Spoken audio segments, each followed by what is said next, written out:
Hello students, तो हमारा next topic है effect of dielectric on ferromagnetic capacitor. इसके लिए पहले हमें ये जानना पड़ेगा कि डाइलेक्ट्रिक क्या होता है। तो dielectric is basically a non conductor, जैसे कि वुड है, वाटर है, air, all these are non conductors. ये सब डाइलेक्ट्रिक है। डाइलेक्ट्रिक में दो टाइप्स होती है, एक होता है पोलर डाइलेक्ट्रिक, एक होता है non polar dielectric. Polar dielectric example है HCl, H2O, और नॉन पोलर डाइलेक्ट्रिक के एग्जांपल्स है जैसे H2 है, O2 है, ये सब नॉन पोलर। तो पोलर और नॉन पोलर का मतलब क्या होता है कि let us take an example of non polar. First let us say कि हम लोग बात करते हैं हाइड्रोजन की, H2 की। H2 contains पॉजिटिव चार्जेस जो प्रोटॉन्स है और इलेक्ट्रॉन्स जो मूव कर रहे हैं नेगेटिव चार्जेस। तो ये सारे पॉजिटिव चार्जेस है और जो नेगेटिव चार्जेस है उनका कहीं ना कहीं एक सेंटर आता होगा। जैसे पॉजिटिव चार्जेस सबका सारे पॉजिटिव चार्जेस मिला हो कहीं ना कहीं, जैसे फॉर एग्जांपल चार्जेस है यहाँ पर, तो ये सारे पॉजिटिव चार्जेस कहीं ना कहीं सेंटर आता होगा और लेट अस से ए एज ए सेंटर, तो ये हो गया पॉजिटिव चार्जेस का सेंटर। वैसे नेगेटिव चार्जेस का भी सेंटर होगा। और अगर ये पॉजिटिव चार्ज के सेंटर और नेगेटिव चार्ज के सेंटर, पॉजिटिव चार्ज के और नेगेटिव चार्ज के सेंटर कोइंसाइड करते हैं, एक ही पॉइंट पर आते हैं, so we can say that the dielectric is non polar, क्योंकि पोल्स नहीं बनते, दोनों अलग नहीं होते हैं पॉजिटिव और नेगेटिव चार्जेस के सेंटर, ये नॉन पोलर है। और अगर पॉजिटिव चार्ज, जैसे let us say for example HCl में ये पॉजिटिव चार्ज का सेंटर, जस्ट गिविंग एग्जांपल, और ये नेगेटिव चार्ज का सेंटर है, तो now what we have is that the positive charge centre and negative charge centre they are not coinciding, वो दोनों अलग-अलग हैं और इसके पोल्स बनते हैं, and so we say it is a polar dielectric. अब जो हमें देखना है वो है कि जब डाइलेक्ट्रिक को एक्सटर्नल इलेक्ट्रिक फील्ड में रखा जाता है तो कैसे बिहेव करता है।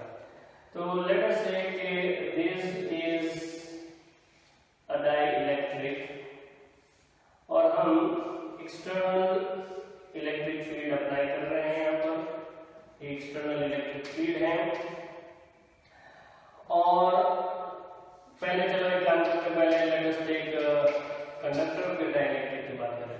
कंडक्टर को अगर एक्सटर्नल ई फील्ड में रखा जाए तो क्या होता है कि अंदर ये एक्सटर्नल इलेक्ट्रिक फील्ड जो इसमें से पास हो रही है, और क्योंकि यहाँ पे एक्सटर्नल इलेक्ट्रिक फील्ड पास हो रही है तो जो पॉजिटिव चार्जेस है उसको फील्ड की तरफ फोर्स लगेगा, जो नेगेटिव चार्जेस है, जो इलेक्ट्रॉन फ्री इलेक्ट्रॉन जो होते हैं मेटल्स के अंदर, कंडक्टर्स के अंदर, उसको अपोजिट डायरेक्शन में फोर्स लगेगा। तो सारे जो नेगेटिव चार्जेस है वो यहाँ एक्यूमुलेट होंगे और पॉजिटिव चार्जेस यहाँ एक्यूमुलेट होंगे, जिसकी वजह से एक इलेक्ट्रिक फील्ड वापस से बनेगी which goes from positive to negative inside this conductor, और ये let us call it VIN, this is the electric field which is formed inside, और ये दोनों इलेक्ट्रिक फील्ड की वैल्यू जो है वो एग्जैक्टली सेम होगी और दोनों ऑपोजिट डायरेक्शन में भी होंगे, and so what we get inside is that the E field is zero. ये आप लोगों को पता भी है क्योंकि हमें पता है कंडक्टर के अंदर इलेक्ट्रिक फील्ड जीरो होती है,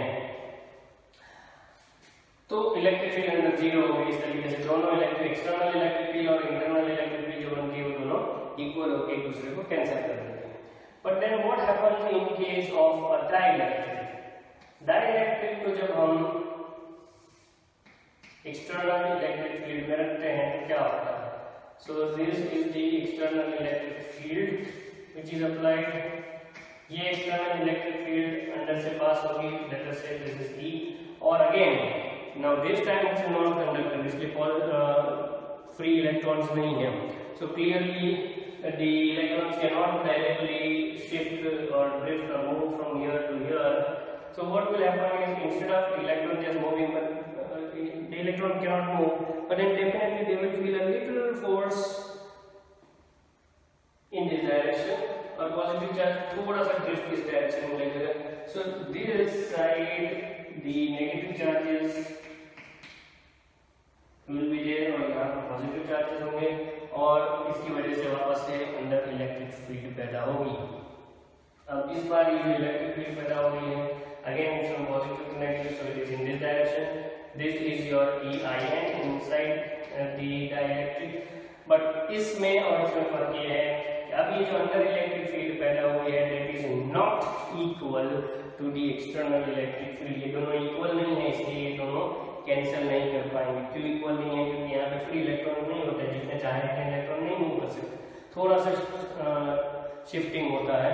And because of which what we get is that the external field is still larger than the field which is created inside, and so we have a net electric field inside this dielectric, and then the net electric field is not zero. So we get a non-zero net electric field inside this dielectric. तो अब इसका usage क्या है, क्या फायदा होगा, वो हम अभी पढ़ने जा रहे हैं। Effect of dielectric on a parallel plate capacitor. अब दूसरी इंपॉर्टेंट बात ये है कि अगर डाइलेक्ट्रिक लीनियर डाइलेक्ट्रिक किसे बोलते हैं कि ये जो डाइलेक्ट्रिक्स है, कुछ डाइलेक्ट्रिक्स जो होते हैं their field which is formed inside, ये जो नेट फील्ड अंदर बनती है inside the dielectric, that depends upon the external field. बाहर अगर तुम फील्ड बढ़ाते हो तो ज्यादा पोलराइजेशन होगा, ज्यादा यहाँ पे पॉजिटिव नेगेटिव चार्जेस बनेंगे और ज्यादा इलेक्ट्रिक फील्ड उसी हिसाब से चेंज होगा।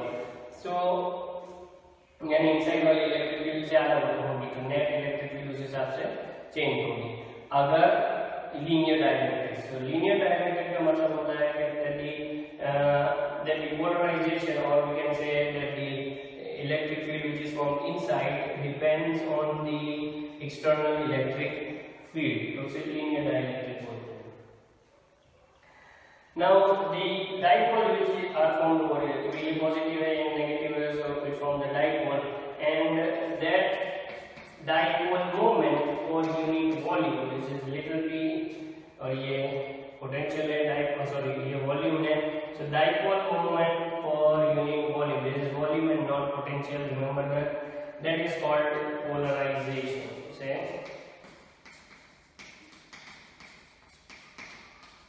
polarization बोलते हैं। What is polarization? It is the dipole moment per unit volume formed.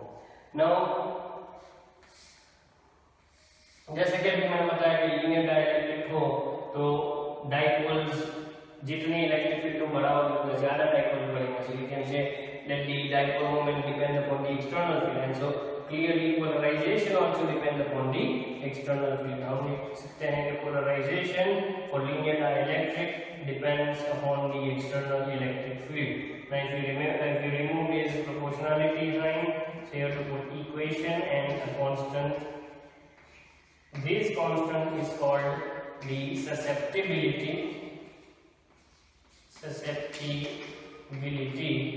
and it is denoted by chi e. And so what we get is P is equals to chi e into E. Now ये susceptibility किसके ऊपर depend करता है? It depends upon the material which we are using over here. So different material have different susceptibility. We are not going to discuss upon that as of now.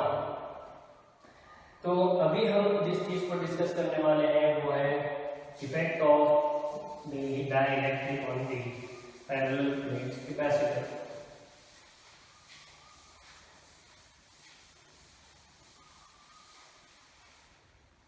So suppose this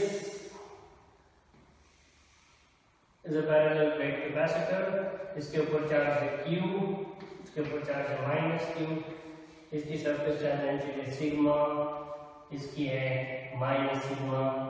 now if you and of course the distance between them is d and the area of this plate is a। अब अगर हम एक dielectric रखते हैं जो उसकी पूरी space cover कर देता है, so let us say we keep a dielectric over here. So now see what will happen. As you clearly know, ये पॉजिटिव चार्ज है, ये नेगेटिव बीच वाले दो पैरेलल प्लेट है, चार्ज प्लेट है, तो उसके बीच में एक इलेक्ट्रिक फील्ड होगी and you know the value of the electric field also this sigma by epsilon not. तो ये इलेक्ट्रिक फील्ड बन रही है तो क्लियरली डाइलेक्ट्रिक में से भी पास होगी, उसकी वजह से डाइलेक्ट्रिक में पोल्स बनेंगे। तो किस तरीके से पोल्स बनते होंगे हम लोग यहाँ पर देख लेते हैं कि ये जो है क्या हो रहा है कि क्योंकि इलेक्ट्रिक फील्ड इस डायरेक्शन में पॉजिटिव चार्ज का थोड़ा सा डायरेक्शन में शिफ्ट मिलता है, नेगेटिव चार्ज का इस डायरेक्शन में। सिमिलरली एक दूसरा अगर हम एटम ड्रॉ करें उसमें भी ऐसे ही होगा, पॉजिटिव को थोड़ा इस तरफ और नेगेटिव को थोड़ा इस तरफ। And similarly we draw it over here, this is the same thing, थोड़ा सा शिफ्ट मिलेगा। But remember it as it's dielectric, यहाँ पर फ्री इलेक्ट्रॉन्स नहीं, इसलिए इलेक्ट्रॉन पूरे निकल के बाहर नहीं निकल सकते, जस्ट थोड़ा सा शिफ्ट हो सकते हैं। Clearly these positive negatives very near to each other, they cancel each other, this positive negative cancel each other।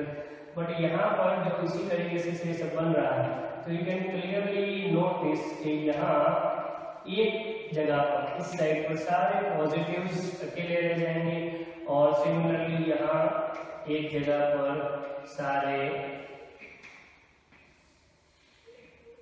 Negatives अकेले रह जाएंगे। So we get a positive charge configuration over here, negative charge configuration over here, और क्योंकि यहाँ पर positive बना यहाँ पर नेगेटिव बना, so there is an electric field which is created inside, let us call it EP, क्योंकि ये पोलराइजेशन की वजह से बना है इसलिए हम लोग EP बोल देते हैं। So let us draw the diagram again, थोड़ा बड़ा बना देते हैं ज्यादा पता चले इस हिसाब से। So what we have now is that there is an external electric field in this direction, और क्योंकि यहाँ पे पोलराइजेशन हुआ है इस वजह से एक इलेक्ट्रिक फील्ड EP इस डायरेक्शन में भी बनती है। And so the net electric field is E minus EP।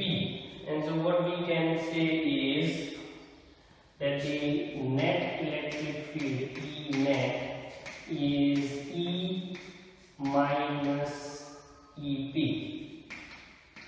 तो E कितना है वो हमें पता है, that is sigma upon epsilon naught। और अगर यहाँ पर polarization में let us say that the surface charge density which we have got now is sigma P, तो EP will be equal to sigma P upon epsilon naught। So what we get is that the net field is sigma by epsilon naught minus sigma P by epsilon naught, यानी कि net electric field होगी हमारी sigma minus sigma P upon epsilon naught। Now अभी जैसे कि हमने पढ़ा कि अगर लीनियर डाइलेक्ट्रिक है तो the polarization or the electric field EP which is found over here is directly proportional to the external electric field। and अब तो यहाँ ये देखना है कि अगर EP E के ऊपर डिपेंड कर रहा है यानी सिग्मा P सिग्मा पर डिपेंड कर रहा है, यानी कि सिग्मा माइनस सिग्मा P भी सिग्मा के ऊपर डिपेंड कर रहा है। So what we get is for linear dielectric we have sigma minus sigma P depending on the sigma itself, that is the surface charge density over here। जितनी ज़्यादा surface charge density होगी clearly E उतना ज़्यादा होगा। So if I remove this proportionality constant, proportionality sign, then what we get is sigma minus sigma P is equal to sigma upon K, where K is a constant जिसे हम लोग जानते हैं dielectric constant कहते हैं। अब यहाँ पर ये इम्पोर्टेंट चीज आई हुई है और ये चीज हमें नोटिस करनी है कि sigma minus sigma P is sigma by K। तो यू नो मैं वंडरिंग कि अगर हमने प्रोपोर्शनलिटी साइन हटा दिया तो कांस्टेंट रखना जरूरी है, तो कांस्टेंट नीचे क्यों रखा, मल्टीप्लाई क्यों नहीं किया, क्योंकि ऑब्वियस बात है कि sigma minus sigma P depend on sigma. Sigma में से अगर सिग्मा P माइनस करते हो तो क्लियरली वो सिग्मा से बड़ा तो नहीं होगा, छोटा ही होगा। मल्टीप्लाई के ओवर हियर और K की वैल्यू 1 या 1 से ज्यादा है तो फिर सिग्मा माइनस सिग्मा भी सिग्मा से भी बड़ा हो जाएगा, that is not possible. So clearly we have to put it down over here. So what we finally get is sigma minus sigma b is equal to sigma by k. और इस चीज को हम लोग यहाँ पर यूज कर लेंगे. So the net electric field which we get is, now instead of sigma minus sigma we have to write sigma by k. So it will be sigma by k epsilon naught. शुरुआत में electric field कितनी थी जब dielectric नहीं रखा था? जब dielectric नहीं रखा था सिग्मा बाय एप्सिलॉन नॉट थी. और अब इलेक्ट्रिक फील्ड कितनी है? Sigma by K epsilon naught. So we can say net electric field is the original electric field divided by K. बहुत इंपॉर्टेंट रिजल्ट है. इससे ये पता चलता है कि अगर हम डाइलेक्ट्रिक को कैपेसिटर की प्लेट के बीच में रखते हैं तो इलेक्ट्रिक फील्ड कम हो जाती है. The E field, the net E field decreases when we put a dielectric over here.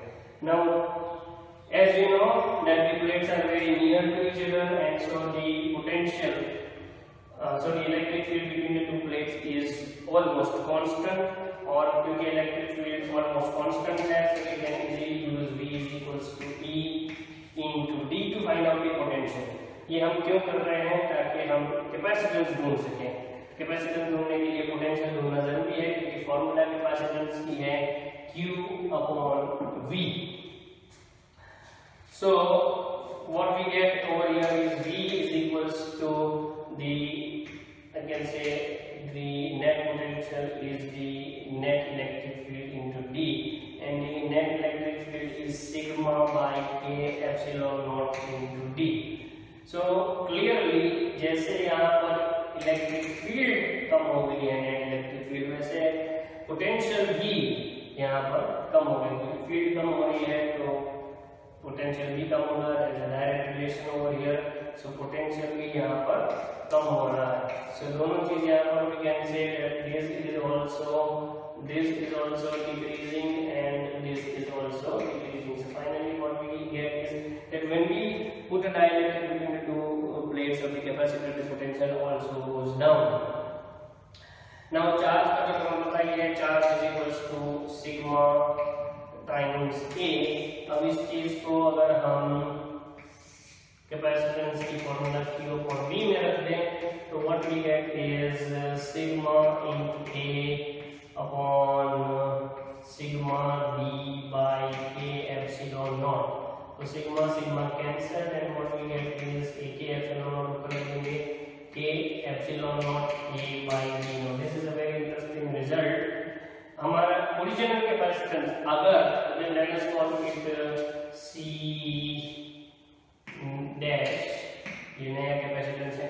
हमारा ओरिजिनल कैपेसिटेंस जब डाइलेक्ट्रिक को नहीं रखा था वो था C is equals to Q upon V, और we can say epsilon naught A by V. और यहाँ हमारा कैपेसिटेंस आया है K epsilon naught A by V.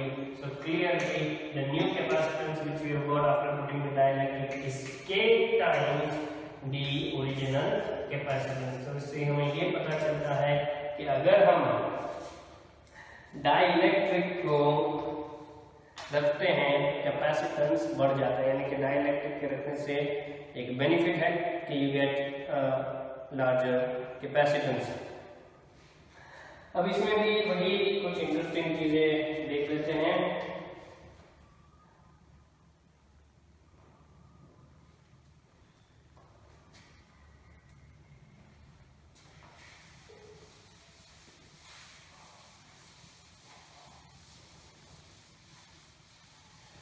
Okay, so I have a parallel plate over here और मैं उसको charge कर देता हूँ. and so I have some capacitance over here epsilon naught A by D. ये है Q, ये है माइनस Q, इन दोनों के बीच का डिस्टेंस है D और हर एक प्लेट का एरिया है A. Now without removing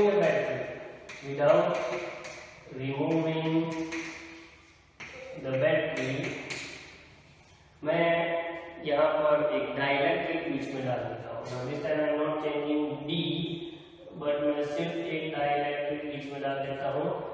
जिसका डाइलेक्ट्रिक कांस्टेंट है K। तो ये डाइलेक्ट्रिक तो मैंने यहाँ बीच में डाल दिया। Now again my question is what is the effect on the charge, the capacitance, the E field and the potential। वापस से हम लोग वही देखेंगे, जो चीज ऑब्वियस है उसके ऊपर नजर करेंगे पहले। Now you know that with dielectric हमारे पास कैपेसिटेंस की फॉर्मूला है K एप्सिलॉन नॉट के बाई डी। ना डी चेंज कर रहे हैं ना ही ए चेंज कर रहे हैं, बट यस अब पहले हवा के बीच में जिसका डाइलेक्ट्रिक कांस्टेंट 1 होता है, अब एक दूसरा मटेरियल डाल दिया है जिसका लेट अस से डाइलेक्ट्रिक कांस्टेंट K है, तो क्लियरली कैपेसिटेंस बढ़ जाएगा क्योंकि A की वैल्यू 1 से ज्यादा है एंड सो कैपेसिटेंस इंक्रीज। तो एक ऑब्वियस चीज खत्म हो गई। अब दूसरी बात है कि मैंने इसको एक बैटरी के साथ कनेक्ट किया है जिसका वोल्टेज V है, पोटेंशियल डिफरेंस V है, और क्योंकि वो बैटरी मैंने हटाई नहीं है तो क्लियरली यहाँ पर पोटेंशियल भी चेंज नहीं होगा क्योंकि बैटरी को चेंज किया ही नहीं है हमने, बैटरी निकाली भी नहीं है हमने, तो पोटेंशियल सेम रहेगा। दो चीज के बारे में हमें पता चल गया कि V सेम रहने वाला है और कैपेसिटेंस बढ़ने वाला है।